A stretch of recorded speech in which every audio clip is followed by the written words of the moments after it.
And now, the highlight of the summit. We have a live conversation between the Prime Minister of Greece, Mr. Kyriakos Mitsotakis, and 4 distinguished members of the US corporate environment, whom we thank them very much for their participation. Moderation in this conversation will be the President of the American Chamber of Commerce, Mr. Nikolaos Bakatselos.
Ladies and gentlemen, welcome to what is the highlight of the summit and the most anticipated session of the 3 days.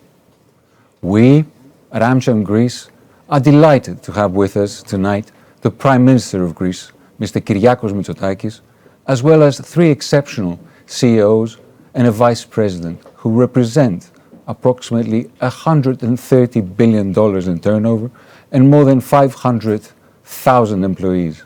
4 global level thought business leaders. Ladies and gentlemen, based on what has been presented in the first 2 days of GS 2020, it is apparent that as things are changing rapidly, the speed with which we adjust to the new conditions, the new values that are being formed, will dictate the difference between success and failure. In this moment, brought about by the pandemic, and despite the difficulties they face, businesses have the responsibility to step forward. Now that the rules of this new reality are being formulated and the new world is being shaped, the need for a dialogue between business and government is more urgent than ever. A new understanding between the private and the public sector that has a strategic meaning and where each one is called forward to fulfill its own share of the responsibility. What makes us extremely proud is the fact that we have an example of this best practice here tonight at GS 2020.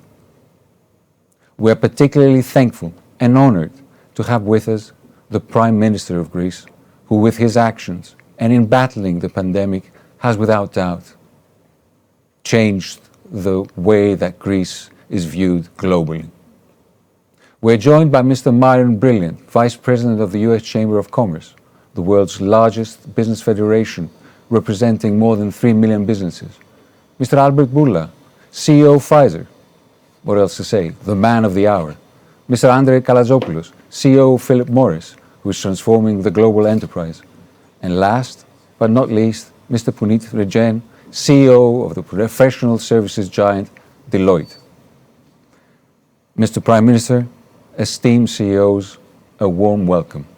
We're excited and hope to be enlightened by the exchange of thoughts and comments during this discussion. Gentlemen, before we proceed, let me allow me to just mention a few words on logistics, aka housekeeping. I will ask the Prime Minister a question, followed by 2 rounds of questions for each CEO, followed by 1 question for the PM from each of the CEOs and the Vice President.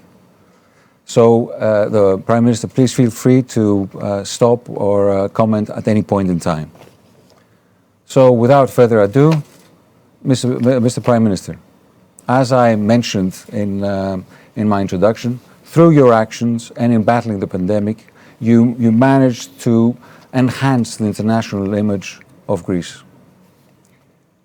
What is your vision of the post-pandemic Greece, particularly as we're entering the 3rd century after the Greek Revolution? Well, first of all, thank you for having me. And I have very fond memories of the previous time I spoke to the Chamber exactly a year ago, at a time when no one could anticipate how turbulent 2020 would be. My hope is that this pandemic, with all the pain and suffering that it has caused, will be a dramatic catalyst for change. And my obligation is not just to deal with the urgent task of making sure that we address as effectively as possible the 2nd wave, but also not to lose time and make sure that we continue to implement an aggressive reform program that will make Greece an extrovert, competitive country that will play a leading role in the twin revolutions that will shape our future. I'm talking about the digital revolution, and I'm talking about the green transition. And I think we have done a lot of work in that direction. I am confident that once the pandemic is over, Greece will be on the side of the winners, because there will be winners and there will be losers. Yes, the truth is that we've dealt very well with the 1st wave. The 2nd wave has proven more challenging for our country as a whole, but I am confident that with the right measures we will be able to contain that 2nd wave.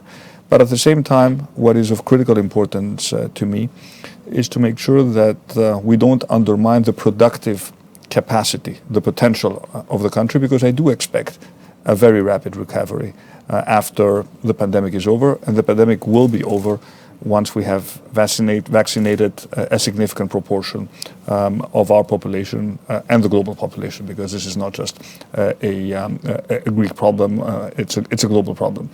So we have to protect jobs. This is exactly what we've done. We have to provide liquidity, especially to smaller companies that don't have access to the banking sector.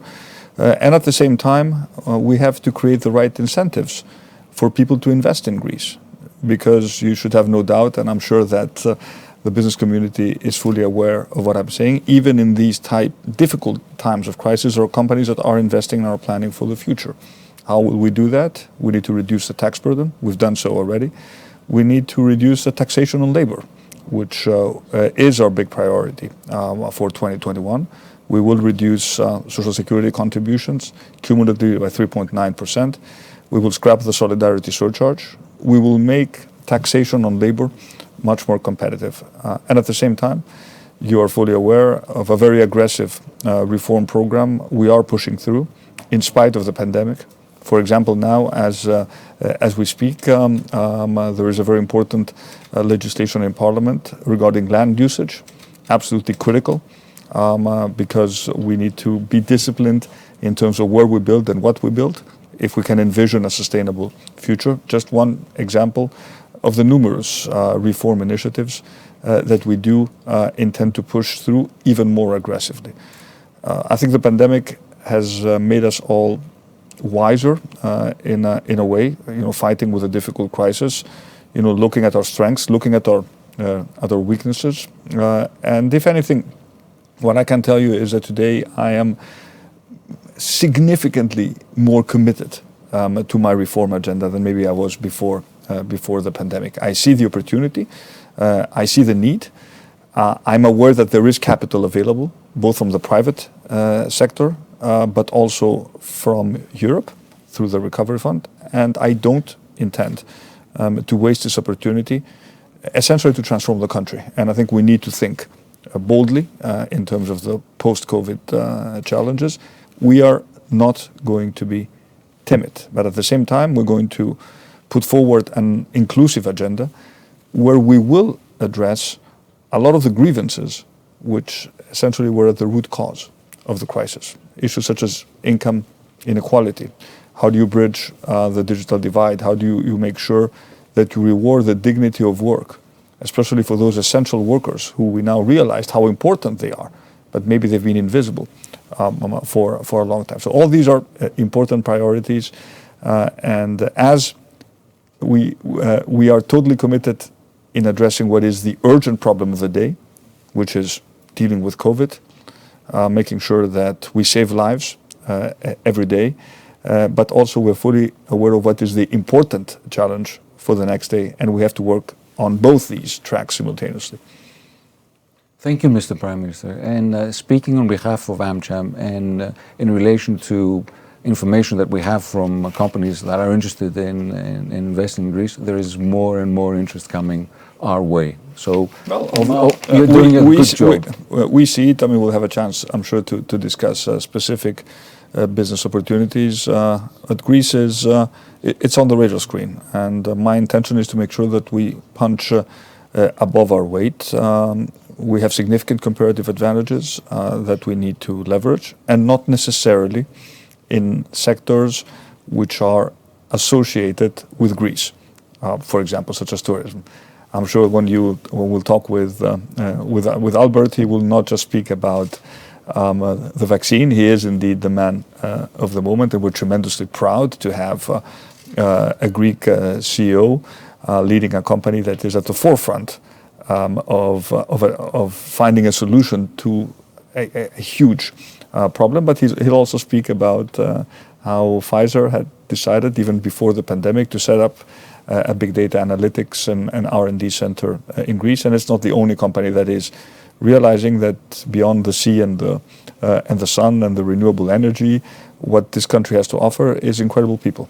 Highly talented, highly skilled, highly committed, very hardworking. And of course a diaspora that at any given moment in time is thinking about returning to Greece and will return if we offer them the right job opportunities. Fantastic. Thank you, Mr. Prime Minister. Speaking of Pfizer and the investment, Mr. Bourla, it's a great pleasure to have you with us today. I'm particularly proud because we come from the same city. So if you allow me, I'd like to start my questions with you. And the Prime Minister mentioned the vaccine. So your company and a few others have announced positive results from the COVID-19 vaccine studies. Assuming the vaccines are approved, what will companies and governments need to do in order to have the larger percentage of people be vaccinated by the mid of the next year?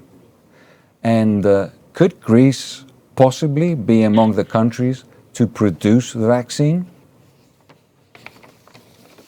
First of all, thank you very much for your question. Thank you very much for having me here. It's a great honor to be together with such an esteemed panel of other CEOs, and of course, in the presence of the Greek Prime Minister. And also, I thank you very much, Prime Minister, for your good words about Pfizer. And indeed, we are planning to increase even further our investments, and I hope I will have the opportunity to speak about it later. Now, coming back to the vaccine, I think what the government should do it is to make sure that as the vaccine is distributed to them in the beginning, in the first months of the pandemic, they will have the responsibility to distribute those doses. They will have the responsibility to select who should receive the doses first, and then who should be the second, etc. And given that the production will always be in the first 6 months less than what the demand globally. And they need to do that in a strategic way.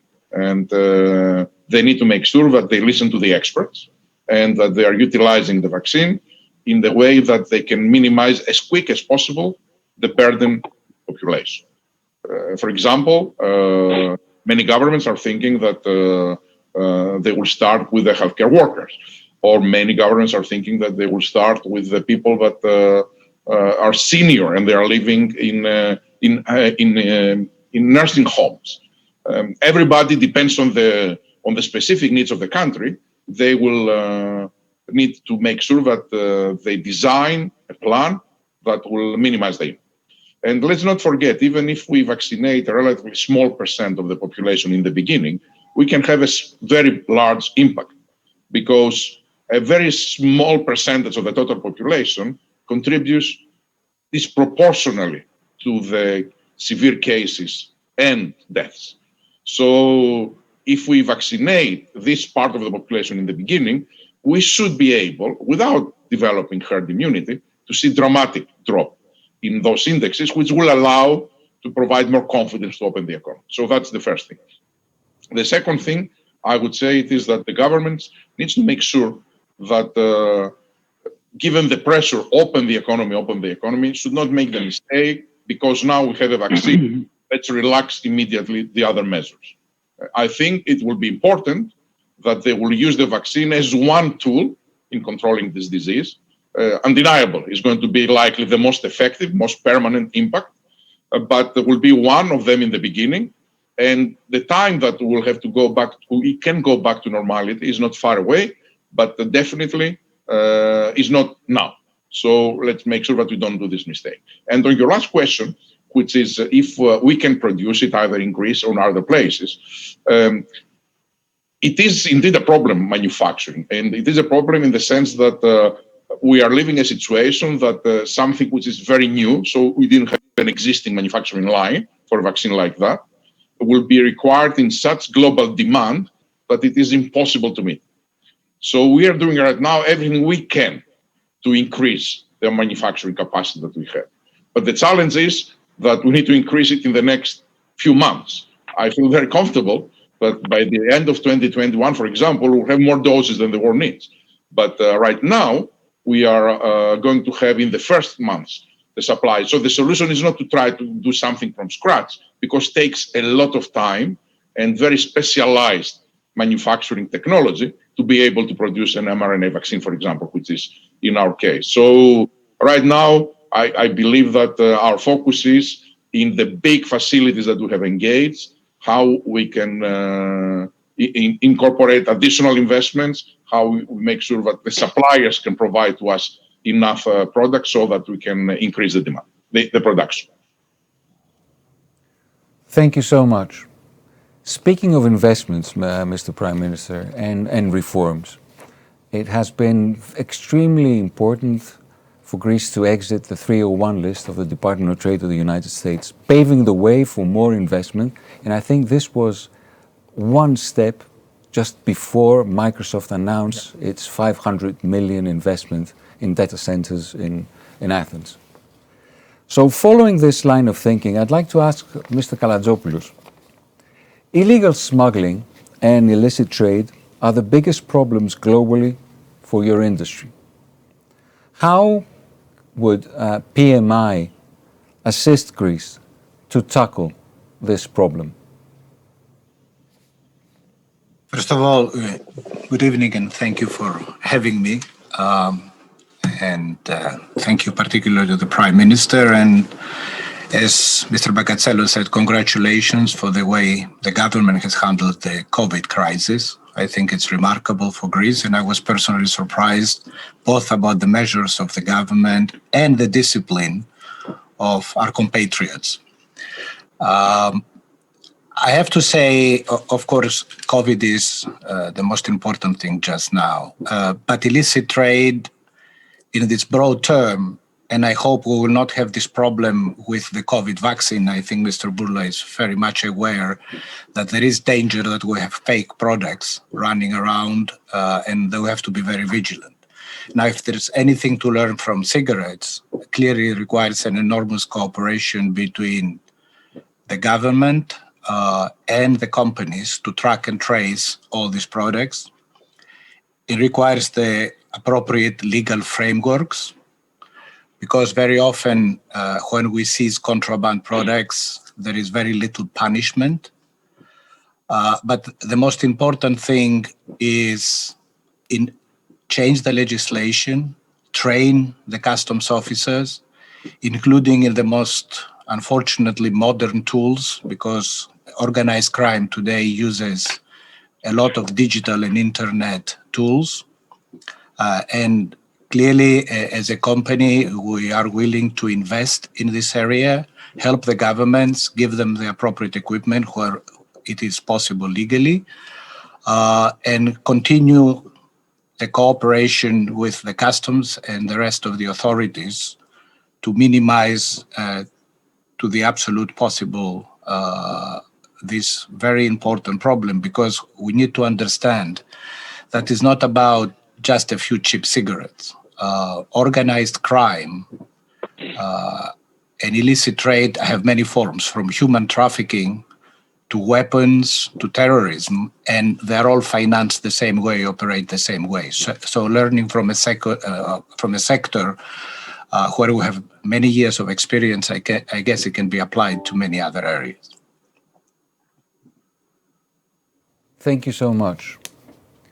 Speaking again of reskilling Greeks, Deloitte in Greece has made a real impact in reversing brain drain with its decision to action and establish within the crisis a competence center in Thessaloniki, focused on tech skills, which I understand that this is now employing some 400 professionals.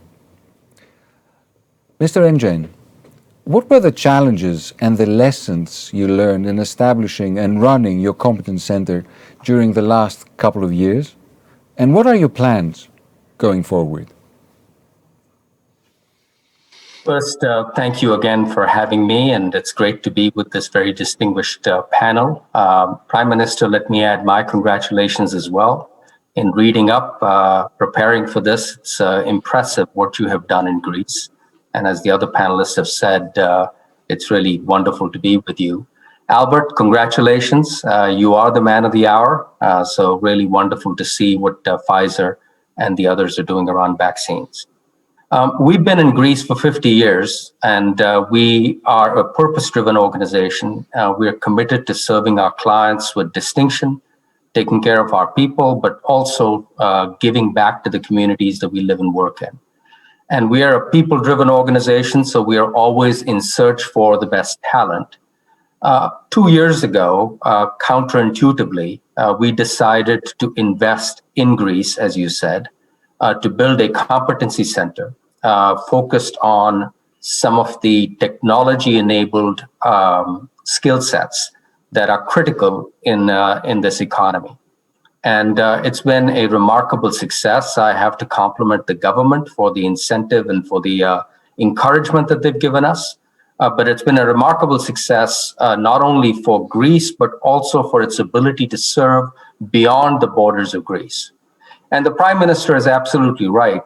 This pandemic has been horrible on multiple dimensions, but it has changed fundamentally a few things. It has reaffirmed digitization. It has reaffirmed cloud, cyber, the secular technology trend, which plays really well to this competency center that we've set up in Greece.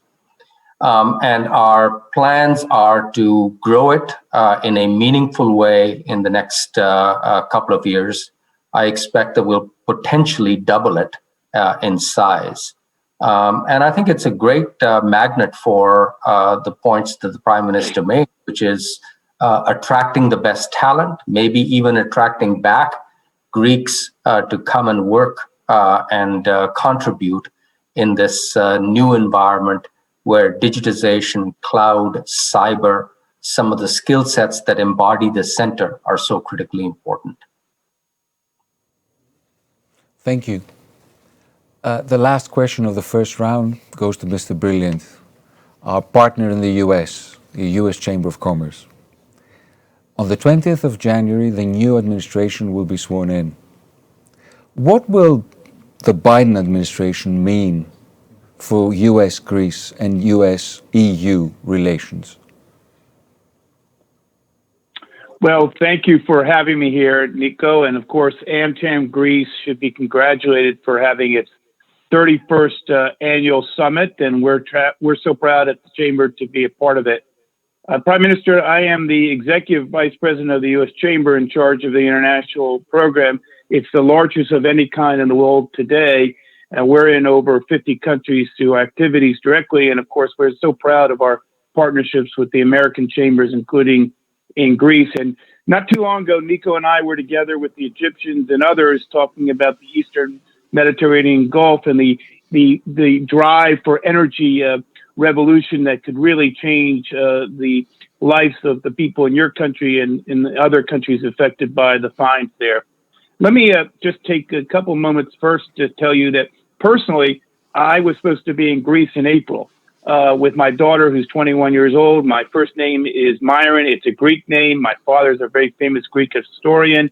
I say that because we've all been impacted in big and little ways by the pandemic. And the three companies represented by the CEOs here today are three members of the U.S. Chamber. Of course, I applaud Albert and Pfizer, like the others, in the fine here on the vaccines. And I think Albert laid out the challenges ahead in terms of the distribution to make sure not just Americans and people in Europe get the treatment and the vaccines, but all across the world. And that is going to be a challenge, a distribution challenge that's going to require cooperation. So let me just say a few words to the question that Nico laid out for me.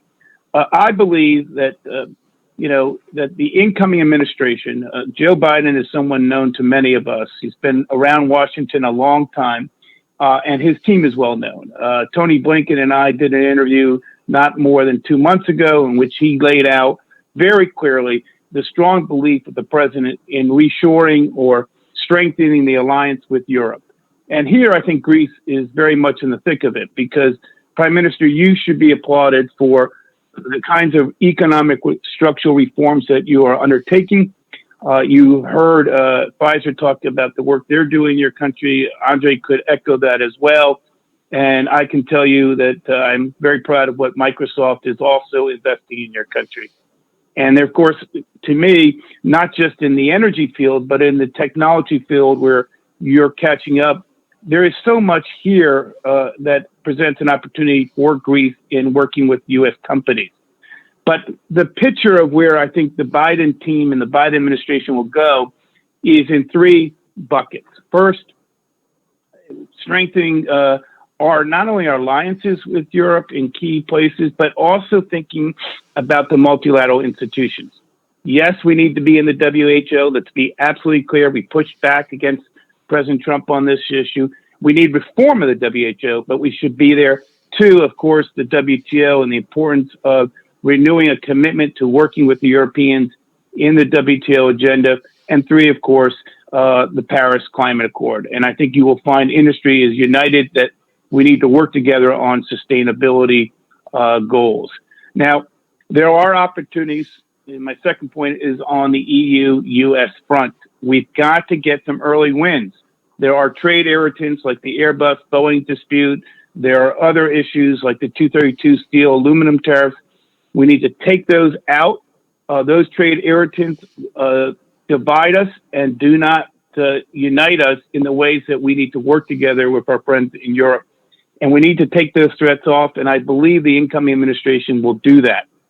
We also need to find ways to cooperate on issues that are outstanding in the U.S.-China relationship, and Europe and the United States can find a path forward. And I think there are opportunities, including in areas like investment screening and subsidy practices. And that's something that if you're more interested in, we can talk further on. But there are challenges. And I just want to be clear because as much as I embrace the EU-US relationship and, of course, our work with Greece through the AmCham, I do want to be clear-headed about some of those challenges that we face collectively. Of course, there are differences on digital policies, rather around digital localization, around privacy, around DST, that we need to have an OECD solution. And there are even going to be some challenges around sustainability. Now, in a pandemic, we need to all focus on, first, recovering from the health crisis, something that Pfizer and all the companies are focused on. Second, we need to clearly focus on the economic aspects of that recovery, utilizing fora like the G20. But Prime Minister, where Greece comes in is, I think you have an opportunity here to continue the digitalization of your economy, to attract and encourage the inclusive growth that you laid out. And I think you will find that the U.S. companies represented here and many that are represented through the AmCham and the U.S. Chamber are committed to helping you there. But I don't want to suggest that there aren't issues that we don't have to work through, because there are some challenges. But I'm optimistic that the emphasis of the incoming administration will be to strengthen the alliance relationships with Europe will be a priority for sure. So I'll leave it at that, Nico. Thank you very much, Myron. I appreciate learning this link that you have with Greece, and I will come back to this, I hope, at the end. For the time being, let me go back to Pfizer and ask, the health sector and particularly the pharmaceutical sector is changing rapidly following the technology disruption. How do you envision the pharma sector in the future, and what kind of skills would be required? First of all, I think if we learn something from this COVID crisis, it is that the value proposition of a vibrant biopharmaceutical industry, it is fundamental for the health of the society. It is fundamental for the society itself. And the truth is that I believe that all the fundamentals right now indicate that we will have a vibrant biopharmaceutical industry. First of all, the need is clearly there. Society needs medicines because people are getting older and older, so new diseases are coming up. That we have also globally an urbanization. The middle class in the world is increasing, 150 million people every year. Those are people that they didn't have access to medicines, now they have. So the demand will be extremely high in the next 2 years. On the other hand, the offer also will be very compelling. Because, as you mentioned before, we are at a revolution period where I will call it a scientific renaissance right now, where biology and digital are colliding, and they are unleashing tremendous potential for our ability to design new molecules, understand pathways of diseases, and provide medical solutions to the world. So, as you said, I think there are a few things that are going to be very different, though, in the new era for the pharmaceutical industry. And I will focus maybe on two that are extremely important and relevant to our discussion today. One, it is that science is very diverse. We have a plethora of scientific knowledge, but it is increased in logarithmic rates. So it is impossible anymore that the science can be developed in big academic or private institutions like the Pfizer labs or the Harvards of the world. The science, by definition, will happen in multiple locations that will include many academic institutions and will include also many biotech startups. That's inevitable. So that presents an opportunity for smaller type of players that they can now claim a seat on the table when it comes to startup of small biotech that can easily happen now in Ireland or in Greece, or high-edge technological research project that can happen in the University of Thessaloniki, where I had the honor to graduate, and not only at the Yale University, for example. So that's one. The second is that digital will transform completely this industry because it's having the potential to transform every single link of the value chain. Digital is transforming from the basic research, because now we have digital biology, and that it's helping us to design molecules and simulate with digital how they will behave in the human body. But digital also is transforming the way that we do clinical trials. One of the reasons why we're able to move so fast with our COVID-19 clinical trials, with 44,000 people participating, gigantic study, and to be conducted in a few months, was because we had developed a very critical digital infrastructure that will allow us to do that. And digital will affect also the way that we analyze the diseases. Digital will affect the manufacturing capacity. Digital will affect everything. And that's why the new capabilities that are needed are not only the traditional that we had in our industry, chemists, biologists, physicians, or engineers when it comes to manufacturing, but now we need data scientists. And one of the reasons why we created very big hubs around the world was because we are pushing a lot of resources into digital right now. And this is how also we selected Greece and Thessaloniki to be able to advance our digital hub there, which, by the way, Prime Minister is progressing very, very nicely. Despite the COVID that delayed us, we will be having 200 people working in this hub by the end of this year. And right now they are already producing. And we were extremely, I repeat, satisfied with the quality of talent that applied. And also you were right in your prediction that you gave to me also, Prime Minister. 15 to 20%, I believe, from the applicants were Greeks that were living abroad. And they had immigrated, particularly because of the crisis, and they were willing to go back to Greece and provide that they can find a job that they can utilize their skills. So as also Punit said, also I see a path right now that in a few years we will double our digital presence. But also that made us also very encouraged the success that we are having with this first try to do something in Greece in digital. And we also made the decision to open a second hub. And again, that will be in Thessaloniki in Greece.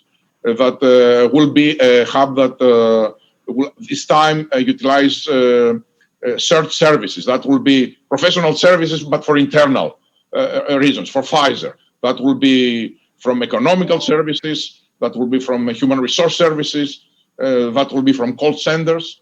And the first stage is projecting an additional 350 people.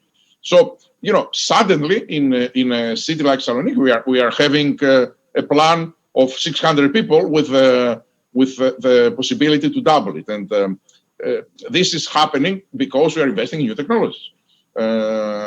And I believe that also is happening because we see the environment changing in Greece. It is an environment that you can feel you are welcome to come and invest. And I'm very happy that my own country is doing so well in their ability, because I know from Satya in Microsoft how they decided to come, and I used a lot of Punit's help. His Deloitte actually advised us a lot in selecting our hubs, and I can see how the global business community feel about the environment in Greece right now. Well, I'm certainly very happy to hear that story, Albert, and particularly thrilled that you do find the right type of people to hire. It's the same story with Deloitte, with Punit, but also with Andre. We should mention that Philip Morris has a strong presence in Greece, a manufacturing presence for their cutting-edge products. And it's exactly these stories that I'm so eager to get out to the international business community, because what had not been so well known about Greece is exactly the talent pool that we have available, and of course the access to a diaspora that is particularly well trained, has experience in working in large multinational companies. But as we know, we're all eager at some point to come home, and probably the easiest transition from someone who is working abroad to return to Greece is by working for a large multinational company. I would add that we're also adding additional incentives for those who will return to Greece. In 2021, we're going to do it in the beginning for just 1 year. Everyone who has not been a tax resident in Greece for the last 7 years, a Greek or foreigner, should they return to Greece, they will pay for the next 5 years 50% of their income tax rather than 100%. So we're giving also a big tax incentive.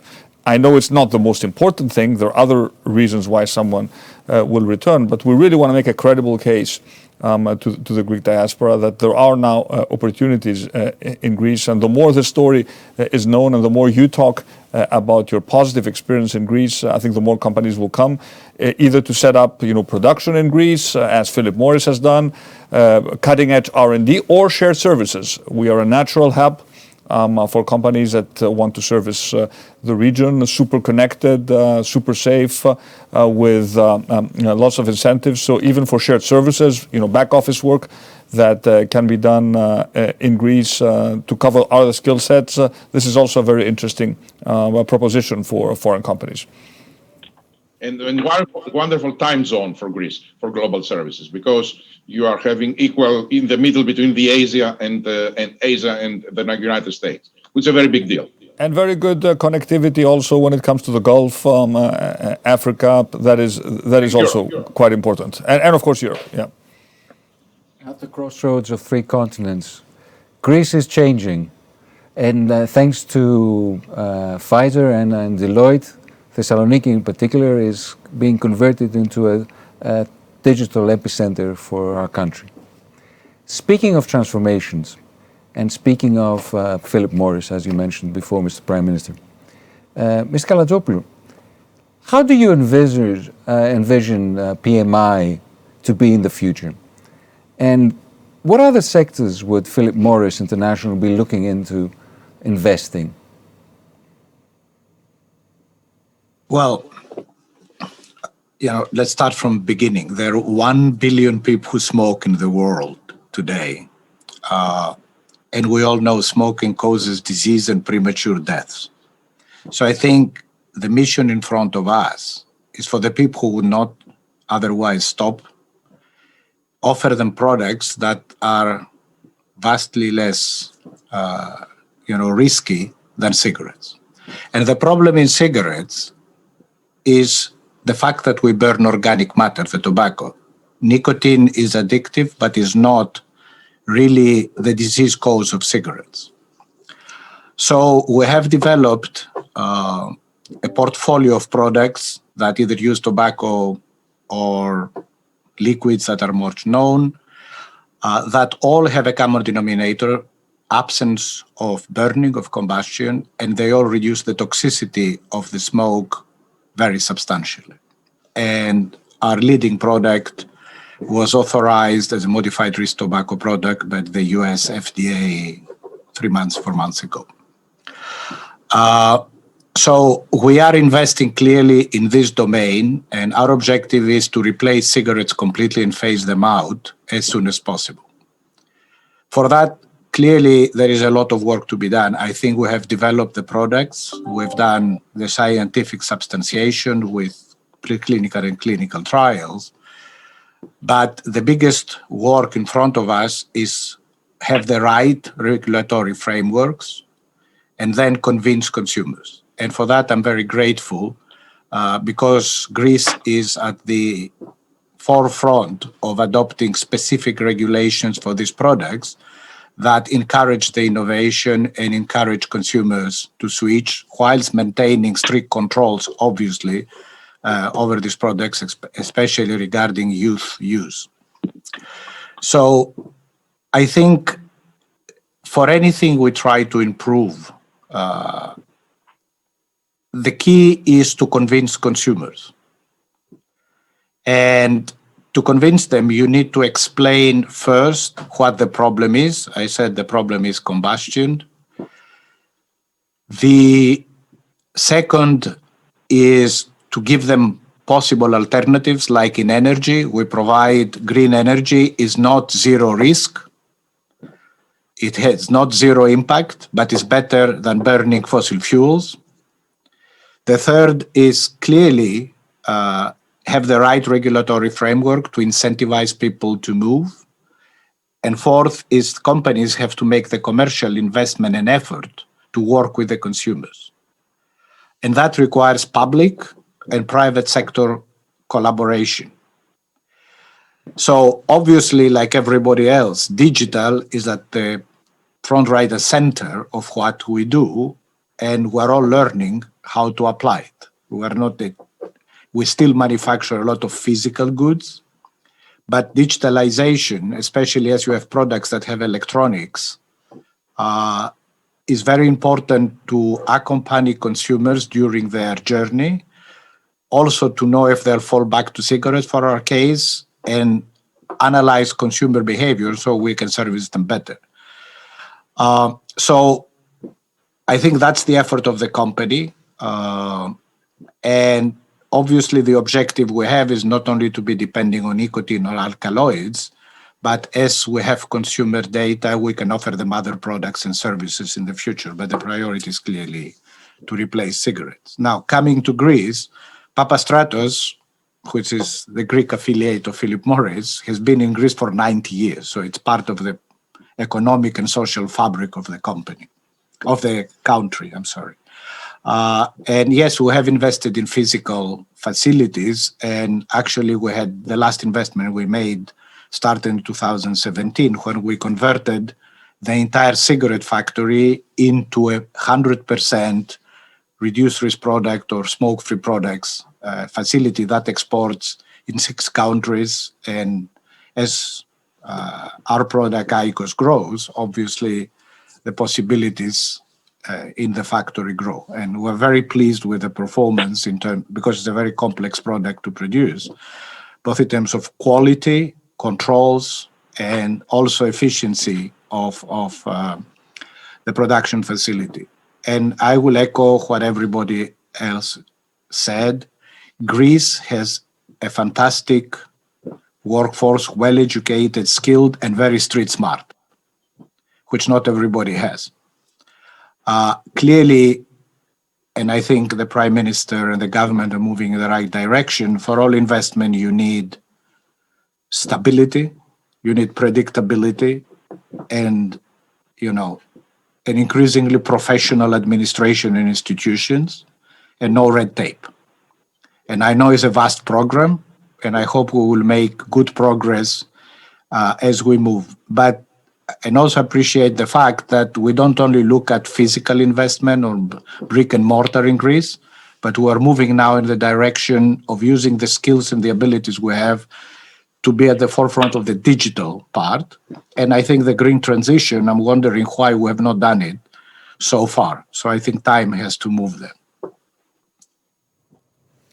Thank you. I'm relatively close to Christos Charabandidis, who's heading Papastratos in Greece, and I have to congratulate you on how you've transformed Philip Morris. I've been to the factory, and it's really impressive. And I think that I speak on behalf of everybody here. We also thank you for the support that you've given the state during the pandemic. Perhaps the Prime Minister would like. I would like to thank you and the company, and of course your fantastic team in Greece. You've been at the forefront of important contributions. Thinking really proactively, helping us a lot during the first wave of the pandemic. And I would like to thank you and also your Greek team. It is part, I think, of the social solidarity portfolio that any company needs to manage, but you've made your presence very much felt in Greece through your contributions. Thank you for your very kind words. Thank you. Thank you, Mr. Prime Minister. So obviously Greece is changing and it's attracting more investment. I would like to ask Punit something. Greece is exiting a long recession, and the financial markets are already showing confidence to the Greek economy and, of course, the administration. We understand that the pandemic is rapidly changing the global markets and will result to a so-called new normal. In this new reality, what should be the priority of a small country like Greece in order for the country to increase its competitiveness and forge ahead? I'd like to build on what Andre said. Actually, he answered that question really well in terms of good governance, talent, market, some of the reforms the Prime Minister is undertaking. I think those all play into it. But what I'd like to be able to do is expand on this notion of the new normal. Albert mentioned digitization. I think there's some trends that COVID-19 has reaffirmed. The first is how work is going to get done. Take Deloitte. We have 300,000 professionals globally, 800 offices. We had to take our entire organization remote in March. Now, would we go back to the way that we used to travel? Probably not. So the way that we will do work, the way that Albert will do work in Pfizer and in PMI will change fundamentally as a result of COVID. And I think that's an opportunity for a country like Greece, with increased remote work, increased flexible work. The second is around digitization. This technology-enabled transformation that is being enabled by digitization, cloud, and cyber. That is why the center that we've invested in, that Albert has invested in, comes into play. And I think that is going to be fundamentally different and a change as a result of COVID, and something that Greece can certainly build on. I think the third area is the way that business is done. Supply chains, I've spoken to about 100 CEOs in the last several months, and every one of them has talked about how they're going to reassess their supply chains. Albert talked about the way that research is going to get done and development is going to get done. Ecosystems, not only in the pharmaceutical space, but in every business, are going to play an increasing role. And again, a country like Greece can play and punch, as the Prime Minister said, above its weight. The fourth and final trend, I think, is actually a silver lining as a result of COVID-19, and that is around the environment, the ESG measures. I don't think we're going to go back to the way that we used to travel, the way that we used to live. And I think there's an opportunity for us as business leaders, as country leaders, to really step up and address some of the issues that are going to plague us as a global community, climate being one of them. And I think Greece can certainly lead on that, as will a number of companies. Deloitte is going to do its part. I know that the others on this interview will do their part as well. Thank you. To close the second round of questions, I'd like to ask Myron, what are the Chamber's priorities when you look at Europe? So, Nico, I think there is a common theme here among the three executives, and I just want to start with just saying that, Mr. Prime Minister, what you have heard is the rapid increase in digitalization of the global economy, the impact that's going to have on the workforce, clearly the issues around sustainability and inclusive growth. You mentioned that in the outset. I would echo what Punit said about supply chains. I just got off a call with the head of the IDB, the Interdevelopment Bank, and of course, that was the theme of what they were talking about in the Americas. Everyone is under this illusion that they're going to be able to nearshore supply chains. So the first thing I would say, our priority is to make sure that the environments in these countries are competitive and that they're doing everything they can, including in your country, to continue the kind of structural reforms that you've outlined already in your agenda. We would just encourage you to continue to go deeper on that. Two, to accelerate your preparation for what is going to be in the post-pandemic world, and thanks to Albert and others, we are going to get to a post-pandemic world. But I think what I would say is I'm very concerned about the environment that we create and the battle that we all have to avoid nationalization policies that prevent the kind of sharing and exchange of ideas that is going to be absolutely critical in a and a community of nations that have to work to avoid the kinds of policies that we think would inhibit growth in your economy, in Europe, and of course in the world economy. So what do I mean by that? We got to get rid of some of the trade irritants between the United States and Europe that I outlined initially.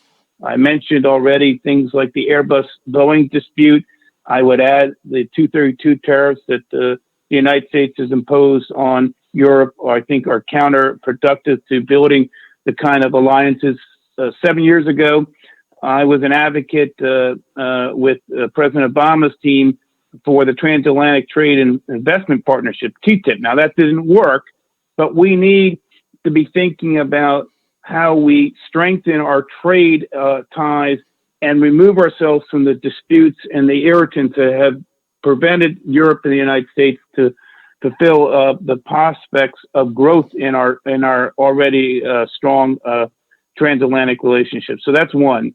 Two, I've already said this. I feel like a broken record. I do think that we have to strengthen the governance of the rules of the game. There are gaps in the WTO system. Part of that is on the failure of the United States and Europe to lead here, and part of that is on the failure of other countries to accept the necessity to upgrade the WTO. What do I mean by that? Areas like industrial policy, subsidies, certainly in the intellectual property area. These are things that have to be addressed if we're going to level the playing field and create the best conditions for growth, inclusive growth.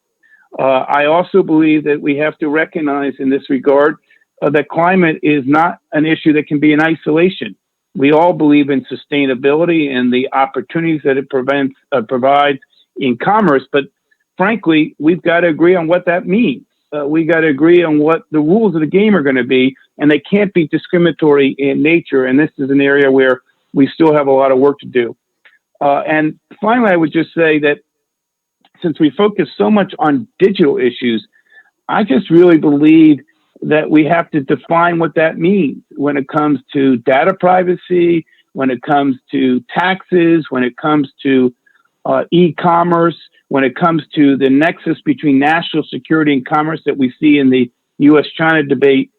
We need Europe and the United States to be thought partners and leaders in evolving and developing the rules of the game in these areas that are right now not really covered, not only not by the WTO, but are really being independently defined in ways that perhaps undermine confidence in the business community, do not provide certainty that we need. I see it time and time again in the conversations I have with the Chinese leadership and with other governments. And Prime Minister, would just echo something that has been said already. We want Greece to succeed. We want Europe to succeed. And we want the United States and the business community in the United States to be advocates for strengthening the alliance at a time when the world is fragile, when there is huge debt, when there's huge social issues, when there is big questions looming around environment and sustainability, and of course, big questions about not leaving people behind as we accelerate the digitalization of our economy. So these are all issues on the minds of executives. I could go on. I'll stop there. Nico, and turn it back to you. Thank you very much, Myron. Mr. Prime Minister, when we were putting together this conversation, we had asked our four business leaders to, at the end of the second round of questions towards them, to pose some questions towards you. So if you don't mind, we'll start in reverse order. Myron, would you like to go first? Well, I mean, I have a question that's, I think, on all of our minds. Mr. Prime Minister, you have talked about the fact that your country has done a pretty good job in managing the health risks from COVID-19, and congratulations on that. But there's an economic challenge for your country. And the question I have for you is, one, how do you feel you're doing on the economic side? And you mentioned it earlier, but what are the areas that you feel that you need the help from the business community on? And two, how is the coordination within Europe? I mean, we follow very closely the Brexit talks between UK and EU. I know you do as well. As I was on with the Irish Taoiseach not too long ago. How are you viewing yourself in working with the European countries in trying to ensure that growth is restored across Europe, and therefore growth is restored across the world, with Europe being a strong partner. And then in that regard, what are the lessons that you think we should all take from your experience and the experience you have with Europe as a whole? A lot there for you. Well, we know that 2020 is going to be a very bad year for all European countries. I expect Greece to be, probably in the average of Eurozone countries when it comes to the recession. But the question really is, how do we plan for 2021, and what are the prospects in a post-COVID world? And what are our comparative advantages as we move forward? As a country, I think what is very important is, first of all, the fact that we've earned the credibility of the capital markets. We're currently borrowing at record low interest rates. And there is a general belief that in spite of our big stock of debt, the combination of the liquidity provided by the ECB in conjunction with the fact that this is a credible reform-oriented government makes investors extremely comfortable. We saw it in the in the debt markets. We're also interestingly beginning to see it in the Greek equity markets. Now, on top of that, what is absolutely critical, and this touches upon your second point, is the fact that we did agree, after 5 extremely painful days and nights, to a very important, a massive, I would argue, a step in the direction of Europe being able to borrow as a supranational entity and then channel grants and loans to those countries that need the funding the most. I'm talking about the package that was agreed last July. As you know, there's still some complications in terms of approving the budget for the next programming period, but I don't expect that Poland and Hungary will at the end be obstacles to what was a momentous moment for Europe. So I think Europe stepped up to the plate. It did deliver. We were one of the first countries to submit an aggressive set of projects for what is called the RRF, the Recovery and Resilience Fund. So for the first time, I feel confident that apart from mobilizing private capital, there's also access to European money to fund and support these big transformational projects that we're currently planning. So we know 2020 is going to be very ugly in terms of the recession, but my number one priority is to make sure that I keep jobs alive and that jobs are not destroyed during the crisis. Let me give you one example how do we do that. When, for example, we give smaller companies access to liquidity, and we're doing it because we know that the banks can't do it. So we directly give money to the companies in the form, partly in the form of a grant, partly in the form of essentially a loan to be returned over time. We tell them, look, if you want to have access to this funding, you have to guarantee jobs for the foreseeable future. So this comes with some strings attached. We want to make sure that once we recover, the productive capacity of the economy hasn't been severely damaged. And I think when I look at the job numbers so far, I think we've done a reasonably good job in protecting jobs as much as we can. So we know we have the firepower at the European level.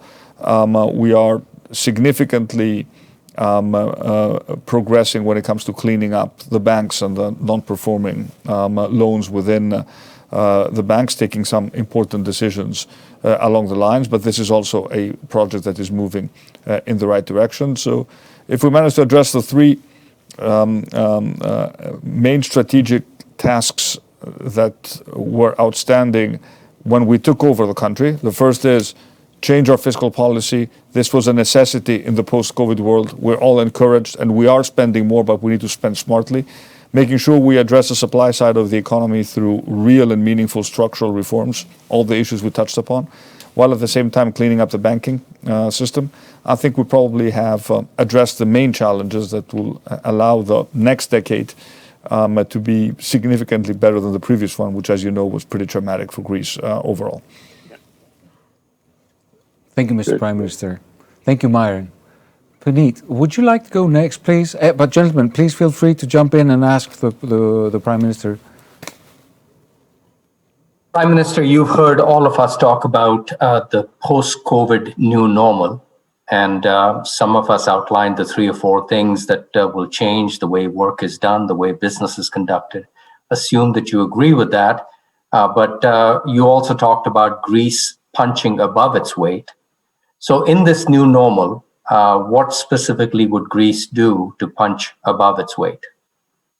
Well, let me touch upon the point that you raised, because it is of critical importance to me. COVID has demonstrated that you can work from anywhere. If that is the case, and I think it will be a case to a great extent, then why not choose to work out of a place that is beautiful, safe, offers excellent quality of life, we have access to good health care, but is at the same time connected, close to your major markets. So I want to make Greece, the best place not just to visit, but to work from. I want to make Greece the best place to retire, should you choose to spend, your winters, not your summers, if you're a Northern European, in a Mediterranean climate. So this perception of Greece as a destination, but not just for tourism, a destination for work, for investment, for people who will choose to retire. I think we have a lot going for us in that direction. And it's interesting to me how many people, even during the pandemic, chose to actually spend their time in Greece and work out of Greece because they saw the overall proposition that the country has to offer. So I think that if we combine our natural comparative advantages, one of them being, our geographic location, the beauty of the country, with making sure that we don't fall behind, but we lead in terms of the trends that you have identified, I think we're really onto something. And when it comes to digital, let me just highlight two examples which I think are particularly important. The speed with which we've moved services that were traditionally done through physical contact to the digital world through our site gov.gr. This was a revolution for Greece. But people are so enthusiastic about it, they suddenly realize that their life can become so much easier. So the digitization of the state as a vehicle to break down silos and bureaucracy is for me a major proposition. But also look at education. We currently have every single Greek classroom, every single, from kindergarten to high school, on digital classrooms. Nobody thought that this could be done a year ago, but we've done it. Obviously, there's no substitute to classrooms, but it is the second best option that we have. And not only that, it is also an opportunity to teach our kids, especially our younger kids, that the interface, the knowledge interface, is not just going to be a teacher. It will also be a computer with a real presence behind it. And we had a lot of complaints. Oh my God, how are the kids going to adjust? Well, I can tell you, usually it's the parents that complain more, because obviously I understand the pain of having to stay home with the kids. But the kids are adjusting, and this has, in spite of, and with the difficulties of COVID, it has been a big success. And all my thanks to the teachers who embrace this and who are leading digital classrooms, 100,000 digital classrooms per day in Greece, and of course. We will keep schools as closed for as long as the experts tell us. But even when we get back to physical teaching, we know that we have the infrastructure now to deliver digital education, should we need to do so. But I do believe that in spite of what people say, and I listen to the concerns, and I'm very much I speak to a lot of child psychologists about how difficult it is to be at home. I also do recognize that the skills and the knowledge and the concentration that you need when you interact digitally is something which will be required of the kids as they grow up. I mean, a kid who's now in first class of elementary school, they will graduate from college in 2032, from high school in 2032, and from college, if there is still a 4-year college concept, in 2036. So we're forced to think in terms of these skills. Thank you very much, Mr. Prime Minister. Mr. Kalantzopoulos, would you like to ask the Prime Minister? Yeah, sure. Mr. Prime Minister, we have a lot of discussion about, and we represent large companies that work in many countries. But at the end of the day, the essence of the economy of a country is the small and medium-sized enterprises. And my personal view is also that Greece has a lot of opportunity, Greek enterprises in Africa, Southeast Asia, and many of the developing countries. Is any particular attention on your side on this, or how you can incentivize or open up a little bit, these countries and these markets for the Greek enterprises? Thank you for the question. Of course, private sector has to invest, but I have lots of thoughts on that. First of all, we need to increase our share of exports.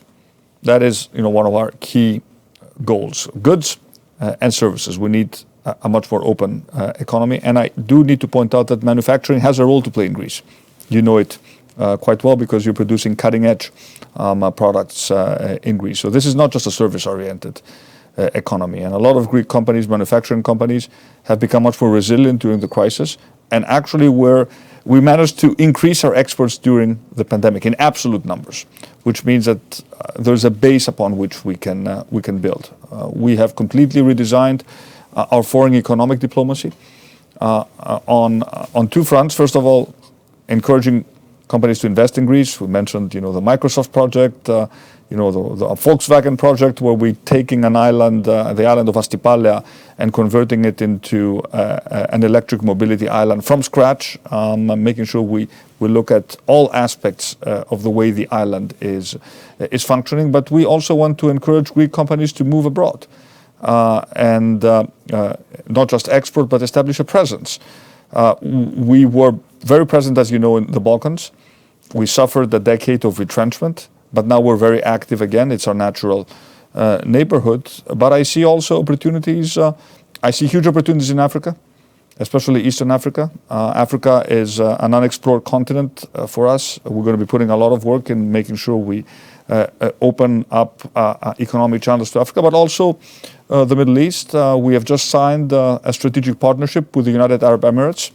We do consider them a strategic partner. There's a nexus of countries that think alike. Israel, UAE, Cyprus, Egypt. We share the same geopolitical concerns, but there are also huge economic opportunities. And again, not just for our country, for inward investment, but for us making sure we conquer their markets. I went to see the beautiful big mosque that was built in Abu Dhabi. It's built exclusively with Greek marble. And of course, the other big challenge for us is India. I think India, we're the closest country to the subcontinent, the closest European country, except for Cyprus, to the subcontinent. Huge potential. We are a 6-hour flight from Athens to Mumbai, so not even a long haul. India is a market which, as you know, has huge potential, huge opportunity also for Greek companies to move into that market. Thank you, Mr. Prime Minister. Thank you, Mr. Kalatzopoulos. Mr. Bula, last question. Thank you. First of all, let me add to what you were saying, that COVID has taught us that we can work from any place, and why not from a lovely place like Greece. I myself did it during the COVID. I stayed a month in Greece. Now, 1 week was vacation, but the other 3 weeks were work. And some of the most important decisions for the COVID-19 vaccine, for example, were done while I was here, and my team all over the world, basically, not only some in Germany, some in UK, some in United States. So I think it does work, and I think it's a very good direction that Greece can take. Now, when it comes to my question, Prime Minister, we know that a big issue for the Greek economy traditionally has been the productivity of the public sector and the inability to modernize it.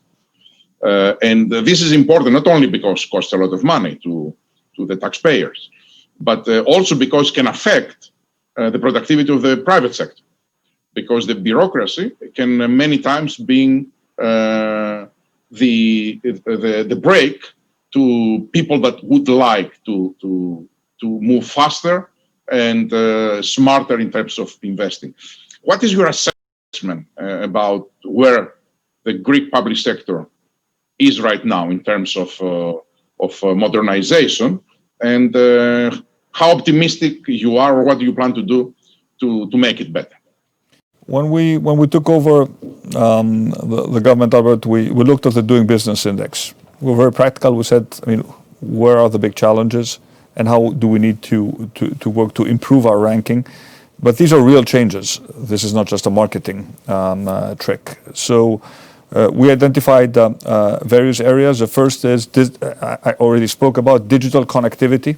How can people, especially small businesses, do their work digitally? And let me just give you an example. When we handed out the last cash grant to small businesses, applications were submitted on Monday, and on Thursday, money was paid into the accounts of businesses. Obviously, of course, this all requires a digital infrastructure. There's the HR component of the public sector. I think there are a lot of civil servants that have done a tremendous job during the crisis. And I hate this dichotomy in Greece, sometimes between you and I have spoken about this, which false about, the productive private sector and the public sector that is sort of not as productive. I've met so many civil servants that are doing a tremendous job, but they need more incentives, they need to be assessed, they need proper performance assessment, and they need proper HR management to deliver even better. On bureaucracy, I think we've done a very substantial job to reduce barriers, especially when it comes to licensing. We focus a lot on these issues, and we have made significant progress. And we know that when it comes to big investments, strategic investments, we will smash through any bureaucratic obstacles. That's the way we did the Microsoft investment, and we have a task, a team at the Ministry of Development that is in charge of making sure that sometimes we have to go case by case to solve problems, and if need be, we will do that. There is one big outstanding challenge which we haven't yet addressed to the extent that I would like, and that is justice. We need greater speed in the decisions of justice. We have made progress, but that is a big long-term structural reform that we still need to address. But I come from the private sector. I always want to put myself in the shoes of a CEO who has to make a decision and choose between Greece and other countries. We are all competing, and countries are competing, and we have to be competitive, and we have to make a compelling case, and we have to deliver. It can't just all be talk. We sit here, we have a lovely view of the Acropolis. I remember so many stories of businesses and CEOs coming to Greece. Their first dinner was always lovely with a view of the Acropolis, and then everything unraveled because we couldn't deliver.